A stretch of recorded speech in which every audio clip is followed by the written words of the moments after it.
Assalamualaikum dan salam sejahtera.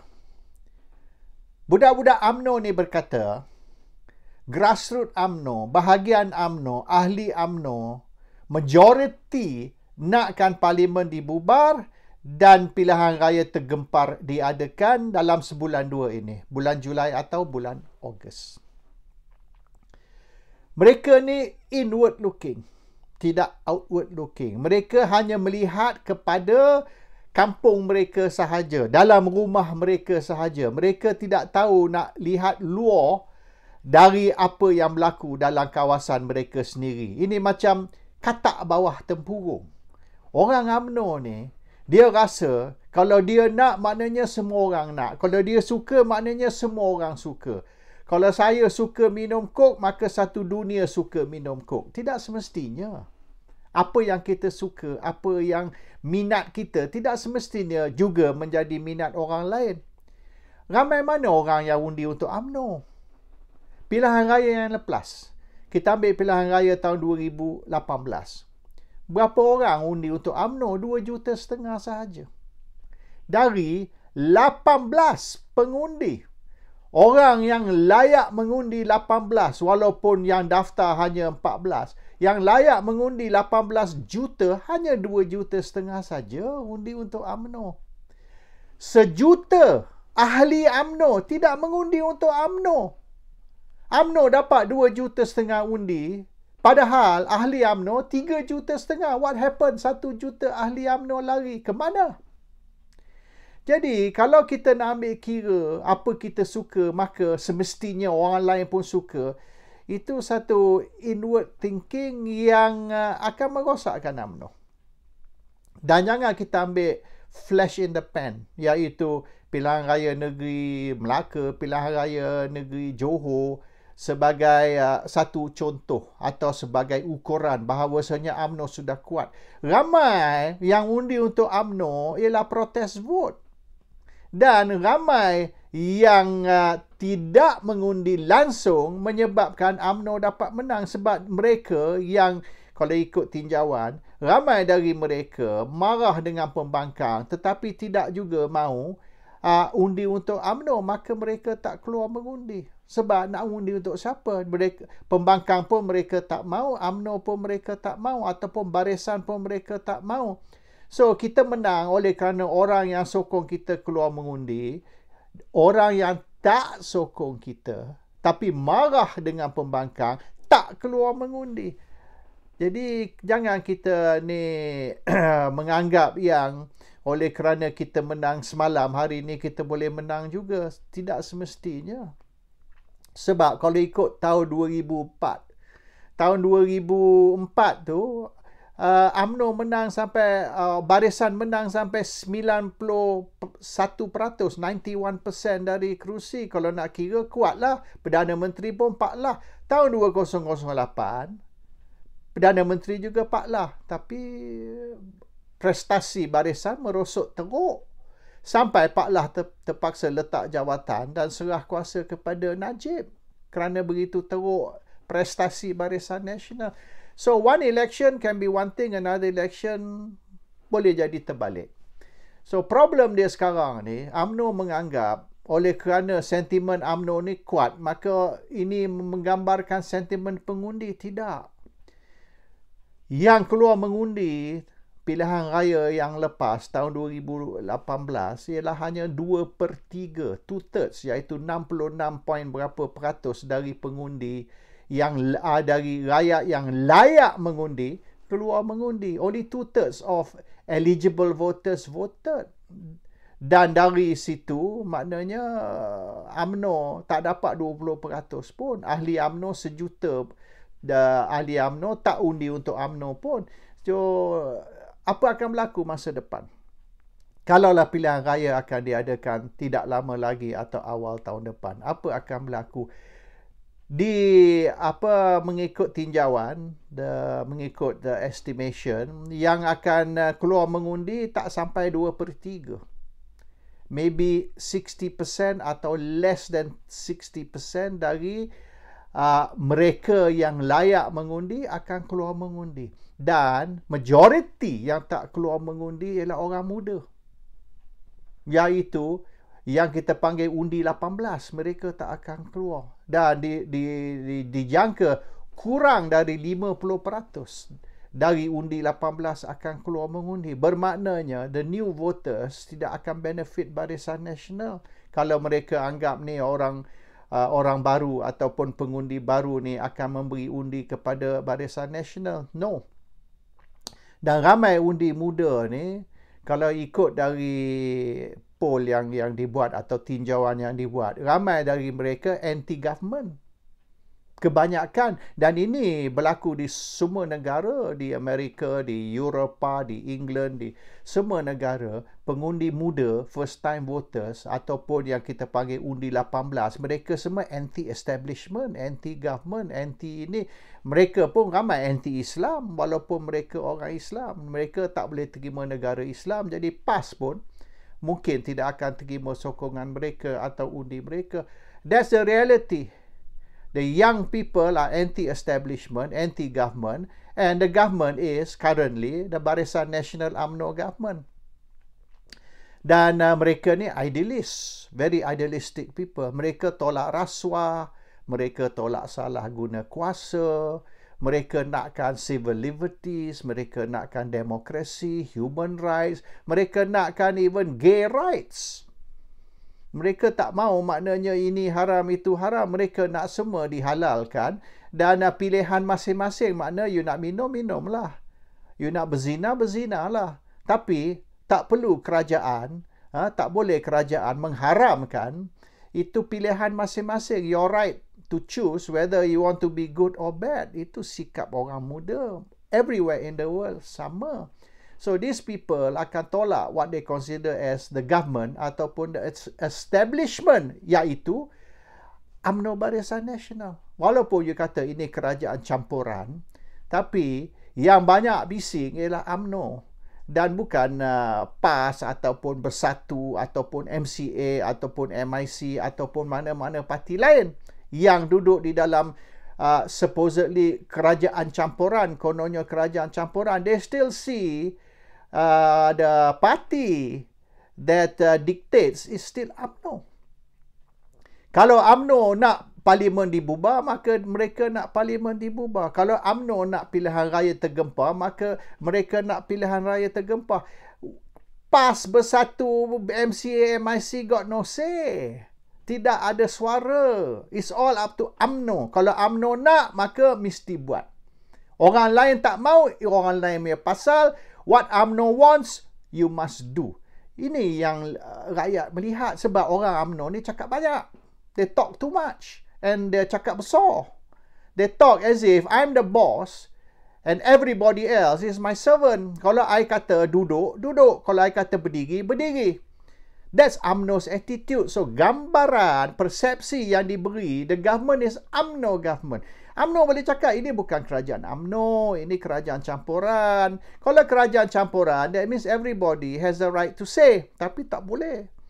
Kalau orang lain cakap, kena kutuk. Go back to China lah, go back to India lah, inilah, itulah. Ini sikap UMNO. They deny people the right to speak. Only UMNO sahaja boleh bercakap. You tengok macam kes Tajudin Rahman ni. Bila dia bersuara, UMNO akan ambil tindakan disiplin terhadap dia. Confirm. Tajudin Rahman ni akan di-sack dari UMNO. Akan disingkir, akan dibuang dari UMNO. You tengoklah. UMNO mana ada membenar ataupun menghormati kebebasan bersuara? No. Tapi orang yang sokong Presiden Parti boleh bersuara. Mereka boleh kutuk Ismail Sabri. Mereka boleh cakap macam-macam benda terhadap Ismail Sabri. Mereka boleh... Mana Ismail Sabri ni boleh dikutuk dan boleh dihina. Walaupun dia di Perdana Menteri. Tapi cuba sebaliknya. Cakaplah sesuatu tentang Presiden UMNO. Tindakan akan diambil. You can hentam the Prime Minister. You can cakap apa saja terhadap Prime Minister, tapi jangan you cakap apa-apa terhadap Presiden Parti. You cakap aja yang benda yang dia orang tak suka terhadap katalah Ahmad Zaid Hamidi, you kena buang. Dan Tajudin bukan saja kena buang dari majlis tertinggi, lepas ni dia akan kena buang dari parti. Dia akan ditendang keluar dari parti. You tengoklah. Tapi yang bercakap terhadap ini Ismail Sabri, tak apa. Mereka bebas, boleh macam-macam, boleh kutuk, boleh hina, boleh caci, boleh apa benda. So that is UMNO punya culture, UMNO punya attitude. Dan apa, rakyat tak nampak ke ni? Rakyat tak sedar ke? Rakyat tak tahu ke kuasa politik ialah kuasa UMNO, kuasa kerajaan ialah kuasa UMNO. Walaupun dia kata ini bukan kerajaan UMNO, ini kerajaan campuran. Rakyat tak percaya. Rakyat don't care what you say. Rakyat will look at what you do. And what you do gives the impression that only what you want counts. What other people want doesn't count. And this is the problem. UMNO ni duk ingat kerana sokongan UMNO terhadap Presiden Parti ni kuat, maka mereka boleh bermaharaja lela. Tak boleh. You only will have tak lebih dari 15-20% undi sahaja. Ahli you sendiri pun bukan semua undi untuk you. Pilihan raya yang lepas tu 1 juta ahli you tak undi untuk you. So you perlu undi dari semua orang. Not just dari UMNO. Kalau you harap undi UMNO sahaja, and kalau yang keluar mengundi ni tak sampai 2/3, kalau dalam 60% ataupun kurang dari mereka yang layak mengundi, bukan saja yang mereka yang daftar untuk mengundi, mereka yang layak mengundi, kalau dari 22 juta rakyat yang layak mengundi, hanya 60% atau kurang keluar mengundi, UMNO will be in trouble. UMNO perlu banyak lagi undi. Dan jumlah orang yang keluar mengundi itu, orang bukan Melayu tu, ramai daripada orang Melayu. Dan orang yang bukan Melayu tu, China dan India misalan, mereka akan undi untuk pakatan. Sah. 90% of the Indians and Chinese akan undi untuk pakatan kerana dia orang dah bosan dan dah muak dengan UMNO. Setahun dua kebelakangan ini asyik duduk kutuk sama-sama sendiri. Orang UMNO ni kutuk orang UMNO tu, orang UMNO tu kutuk orang UMNO sekali lagi. Mereka dah bosan dengan semua ni. Dan all this talk about nak bazir 3 bilion duit rakyat untuk mengadakan pilihan raya semata-mata untuk kepentingan 1-2 orang pemimpin UMNO sahaja, rakyat marah. Kalau betul nak belanja 3 bilion, bagilah duit tu kepada rakyat dalam bentuk bantuan, dalam bentuk subsidi dan macam-macam lagi. Ini nak belanja 3 bilion untuk pilihan raya semata-mata kerana Presiden UMNO takut kena tendang keluar. Presiden UMNO takut disingkir. Kerana kepentingan Ahmad Zahid Hamidi, rela UMNO belanja 3 bilion. Padahal rakyat ni tengah susah ni. Give the rakyat the 3 bilion. Janganlah bazir untuk pilihan raya semata-mata kerana nak selamatkan satu orang sahaja. Supaya nak menentukan yang Presiden UMNO ni tak jatuh. Rakyat perhati benda ni. Rakyat ambil kira semua ini. Dan sekiranya UMNO is not careful, ramai orang akan reject UMNO. Kalau orang UMNO 100% undi untuk UMNO sekalipun. But that will not happen. Even pilihan raya sebelum ni pun, pilihan raya yang lepas pun, jumlah undi yang UMNO dapat kurang dari jumlah boleh dikatakan ahli yang berdaftar. Dan UMNO banyak berharap kepada orang bukan Melayu untuk nak menang. Bukan 100% Melayu saja. Dan kita jangan lupa, apabila 90% lebih, 95% orang bukan Melayu akan undi untuk pakatan, dan apabila undi Melayu ni pecah di antara UMNO, PAS, Bersatu, PKR pun ramai dapat undi Melayu. Jadi UMNO share of the vote is not 100% of the Malay vote. UMNO share of the vote habis-habis tinggi is only going to be 30%. Kalau UMNO dapat 30% of the Malay vote dan UMNO bergantung kepada non-Malay vote, dan kalau non-Malay vote ni benci kepada UMNO, UMNO is going to be in serious trouble. How do you think UMNO lost pilihan raya tahun 2018? Macam mana UMNO boleh kalah pilihan raya yang lepas? So, kena kaji ni semua. Dan sekarang ni, UMNO duduk defend presiden yang menghadapi kes mahkamah. Kalau kita follow ni, perbicaraan Ahmad Zahid Hamidi dalam mahkamah ni, teruk. Apa yang didedah dalam mahkamah ni, teruk. Hakim tu, whether akhirnya hakim akan membuat keputusan yang Zahid Hamidi ni bersalah atau tak bersalah is another matter.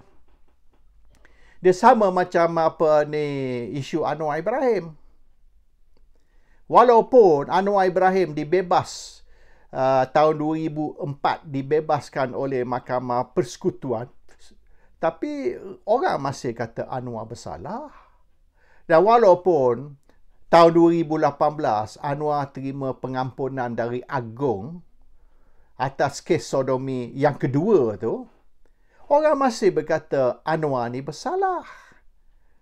So, Anwar dibebaskan tahun 2004, Anwar dibebaskan sekali lagi tahun 2018. Orang masih kata Anwar ni tetap bersalah atas kes sodomi 1 dan sodomi 2. Sama juga macam kes Zahid ni. Akhirnya, apa mahkamah kata? Bersalah ke? Tak bersalah. Orang tetap kata Zahid Hamidi ni memang rompak duit kerajaan, rompak duit rakyat, rompak duit anak yatim. Kita tak boleh lari dari itu. Adakah perkara ni fair or unfair? Is it fair for the people to say Zahid is guilty even if the court says not guilty? That is the problem dengan the court of public opinion. Court of public opinion ni akan menentukan sentimen pengundi. It doesn't matter Supreme Court, High Court, Appeal Court, apa mereka kata. And this is the issue. Zahid dilihat sebagai penjenayah. Zahid dilihat sebagai perompak, penyamun, pencuri. Apa mahkamah bercakap? The voters don't care. Apabila orang nak mengundi esok, mereka akan ambil perhatian. Who is the president of UMNO? You kata, ya, tapi Ismail Sabri ialah Perdana Menteri. Tapi ramai rakyat Malaysia, terutama sekali orang UMNO sendiri, ramai dari mereka kata Ismail Sabri Yaakob akan disingkir. After this election, Ismail Sabri akan ditendang dan diganti dengan Perdana Menteri baru. So, are you voting for Ismail Sabri, Perdana Menteri Malaysia, or are you voting for Ahmad Zahid Hamidi, Presiden UMNO, yang akan menentukan siapa akan jadi Perdana Menteri selepas pilihan raya yang ke-15? People are voting for post GE15, bukan pre-GE15, iaitu hari ini, because they are voting for the next 5 years. Mereka akan mengundi untuk kerajaan selama 5 tahun akan datang. Siapa akan jadi kerajaan? Siapa akan jadi Perdana Menteri? Orang yang akan jadi Perdana Menteri ialah siapa yang Presiden Parti akan menentukan, iaitu proksi kepada Zahid Hamidi. Ataupun boleh dianggap bukan saja proksi, tapi puppet kepada Ahmad Zahid Hamidi. And this is the perception of the voters. The voters are going to vote for who they think is going to be the Prime Minister representing Ahmad Zahid Hamidi. Jadi kalau Ahmad Zahid Hamidi nak selamatkan UMNO, dia kena letak jawatan. Zahid kena resign macam yang Najib buat dulu. Zahid kena resign dan kena serah kuasa kepada presiden baru. Barulah pengundi akan yakin that UMNO is in the proper hands. Sekarang ni pengundi bukan bukan pengundi hardcore UMNO ni. Pengundi hardcore UMNO ni hanya 15%. Kita cerita tentang lagi 85% pengundi rakyat Malaysia ataupun rakyat Malaysia yang layak mengundi. Tapi kemungkinan yang keluar mengundi tak sampai 60%. Rakyat Malaysia melihat Presiden UMNO sebagai penjenayah dan mereka sukar untuk menyokong parti yang meletak seorang yang dilihat sebagai penjenayah sebagai presiden. Kalau betul lah Zaid Hamidi sayang UMNO, cinta UMNO, kalau Zaid Hamidi ni mementingkan masa depan UMNO, maka letak jawatan, serah kuasa kepada presiden baru dan ramai pengundi atas pagar, pengundi neutral akan sokong UMNO Barisan Nasional di dalam pilihan raya.